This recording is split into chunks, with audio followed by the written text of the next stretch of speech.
parler d'un sujet qui me tient très fort à cœur, parce que c'est un sujet super délicat, parce que je vais parler des rapports familiaux que les membres d'une famille entretiennent à raison ou à tort. Bonjour, mon nom est Sophie Stevens-Lemaigre de Oser partager. Je suis passionnée par la communication et les rapports interpersonnels, mais surtout, je cherche à te donner des outils pour te faire gagner en confiance en toi, de manière à ce que tu puisses faire les choix qui te ressemblent et que tu puisses les communiquer au bon moment pour être enfin entendu. Aujourd'hui, on va donc parler d'un sujet qui, je sais, est un sujet extrêmement compliqué. C'est un sujet très personnel, c'est un sujet délicat, c'est la famille, avec les côtés positifs et surtout les côtés négatifs que les gens subissent. Je me rends compte de façon régulière dans mes interactions de coaching combien la famille est un pilier qui peut être une force ou une immense faiblesse. C'est sûr que les personnes qui n'ont plus de famille, et j'en connais quelques-unes, sont des personnes qui sont profondément démunies. Parce que dans nos sociétés, dans la manière dont on nous a élevés, la famille reste un pilier essentiel qui doit pouvoir être là quand on en a besoin, mais effectivement que l'on doit pouvoir aussi préserver en étant attentif de lui accorder du temps, de l'énergie, de la disponibilité quelque part quand c'est nécessaire. Mais le problème, c'est que les conditionnements familiaux que l'on a subis dans l'enfance, dans notre éducation et dans la société dans laquelle on vit, ont parfois des répercussions personnelles extrêmement délicates, mauvaises, profondes et compliquées. Qu'est-ce que je veux dire par là ? Il y a un dicton que je trouve personnellement très juste, qui dit qu'on ne choisit pas la famille dans laquelle on est. Ce dicton, je suis certaine qu'il a été inventé par quelqu'un qui se rendait compte qu'il était différent des autres membres de sa famille et que cette différence posait problème. On dit toujours que l'on choisit sa famille à travers ses amis. Pourquoi ? Parce que les personnes avec lesquelles on se lie d'amitié sont souvent des personnes avec lesquelles on partage des valeurs communes, des priorités, et quelque part, on fait le choix de vouloir partager un moment de sa vie avec ces personnes.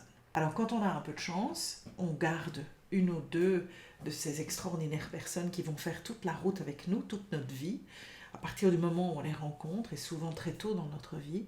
Et puis il y a toutes ces personnes qu'on rencontrera au fur et à mesure de notre vie et qui changeront parce que nous évoluons et que du coup, parce que chacun de nous évolue, il y a des personnes avec lesquelles on peut se sentir très bien, mais desquelles on va se séparer à un certain moment. Or, dans une famille, c'est pas le cas.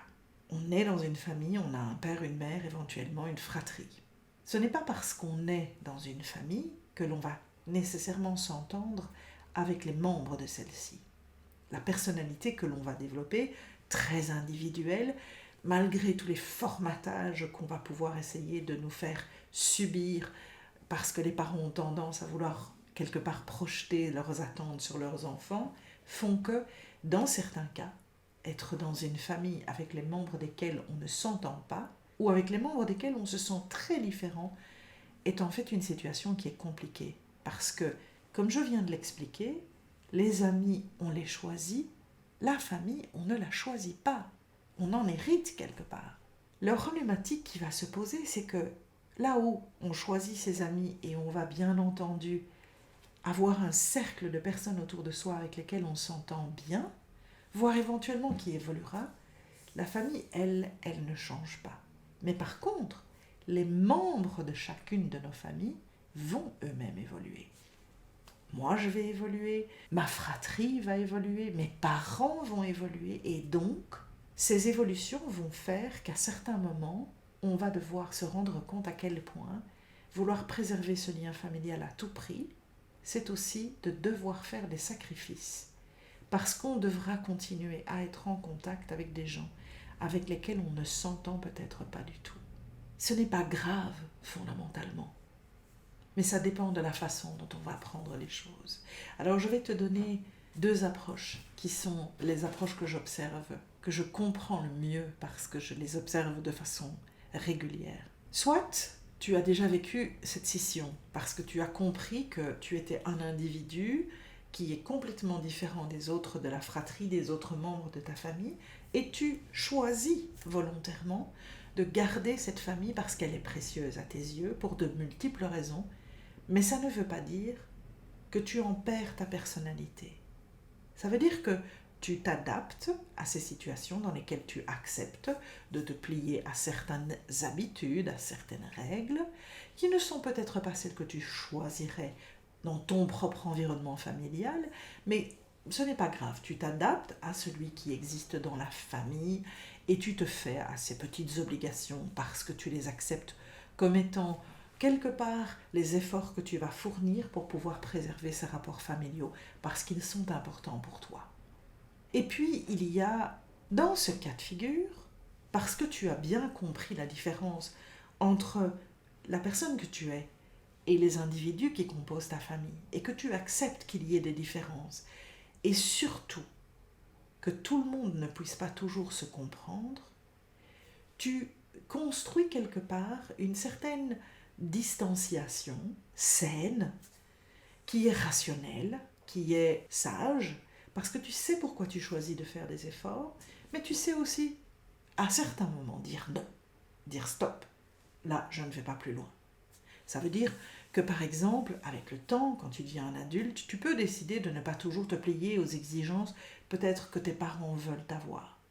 Il y a beaucoup de familles dans lesquelles, par habitude, au début, on retourne manger de façon régulière chez eux. Et puis, on est pris par notre propre vie, éventuellement. Par exemple, tu es un adulte, tu te mets en couple, tu as des enfants, tu as un travail qui te prend beaucoup de temps. Et ces heures que tu consacres trop régulièrement à devoir obligatoirement aller voir tes parents sont vraiment au détriment de ton propre équilibre. Et donc, à ce moment-là, tu te dis, ok, je dois trouver une solution pour pouvoir montrer à mes parents que j'ai beaucoup d'estime pour eux, que je les aime et que je veux être là pour eux, mais je ne peux pas le faire au détriment de mes propres besoins et de mon équilibre. Donc, tu trouves une solution pour rééquilibrer. Tes parents, avec un peu de chance, vont le comprendre très bien et vous trouverez toujours un moyen de vous adapter parce que tu as ton individualité que tu préserves et qu'elle ne doit pas se faire au détriment des obligations familiales.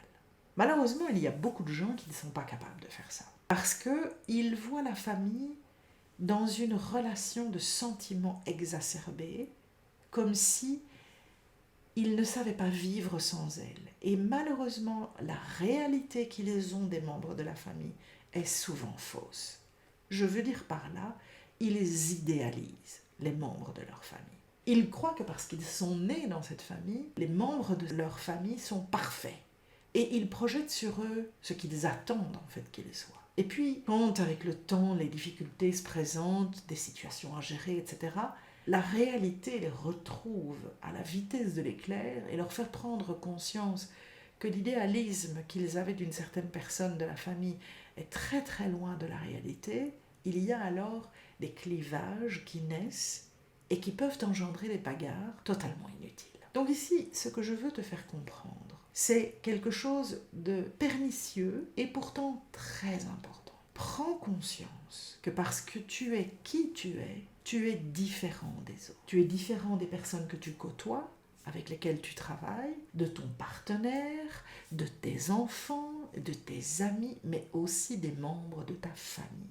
Et je ne dis pas différent de façon légère, je dis tu es profondément différent.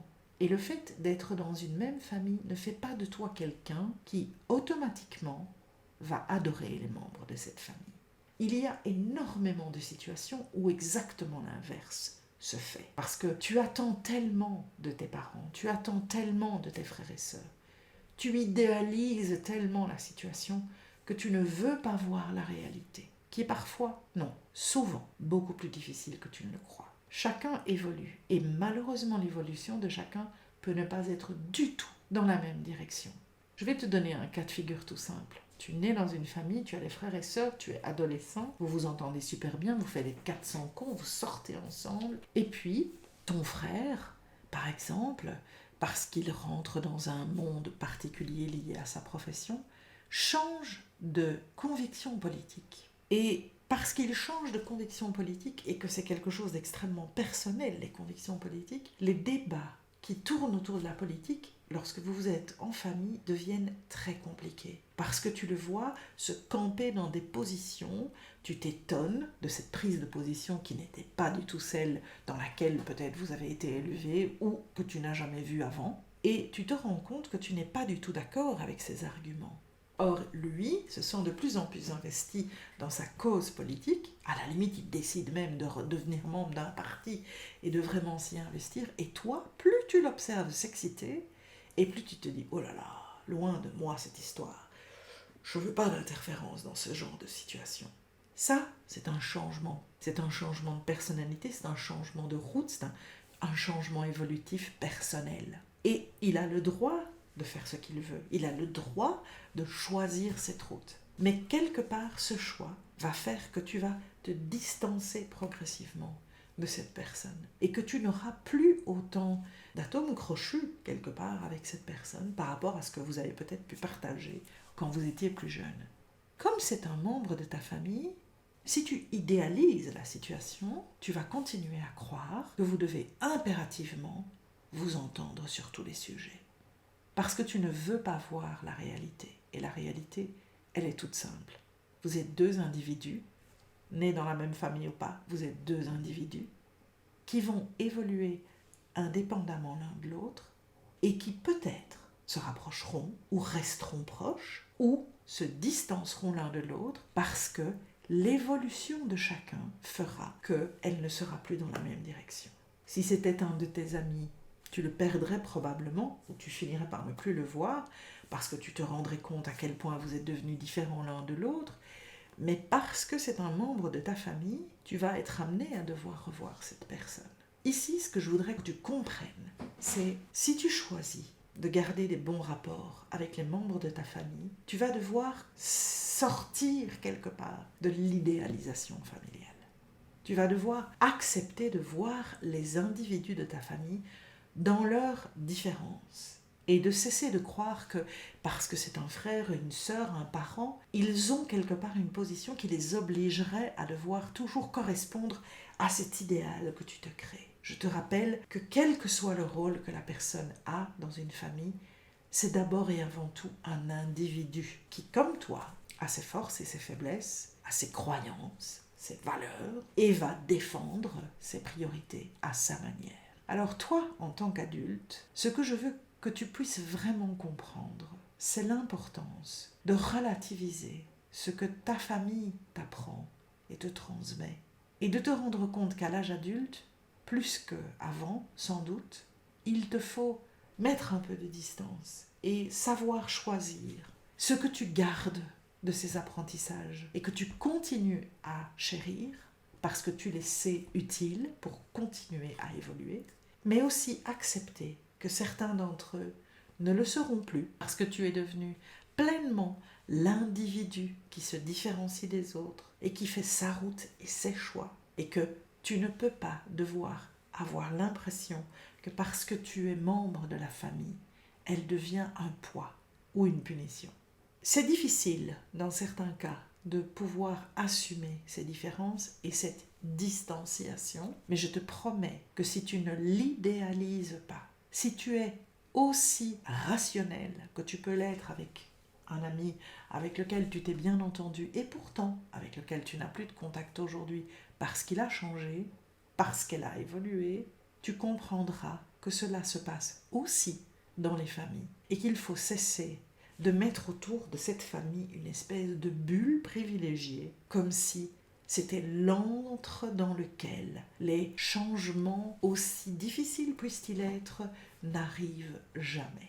Si ils arrivent, pour chacun d'entre nous, que nous soyons amis ou membres d'une même famille, mais si tu arrives à relativiser cela et à ne plus fantasmer sur ta relation avec les membres de ta famille, tu accepteras de les voir dans leur réalité, tu les apprécieras malgré les changements, même peut-être grâce aux changements, parce qu'ils apporteront une couleur différente à vos rapports. Et tu sauras toujours chérir la force que la famille peut apporter sans devoir nécessairement en subir les conséquences négatives abusives de ceux qui continuent à croire que la famille idéale existe.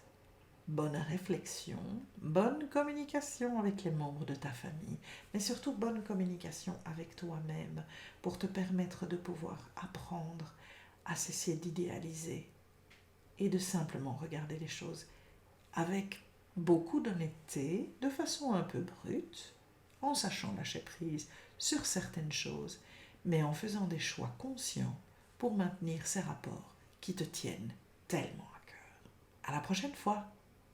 Salut!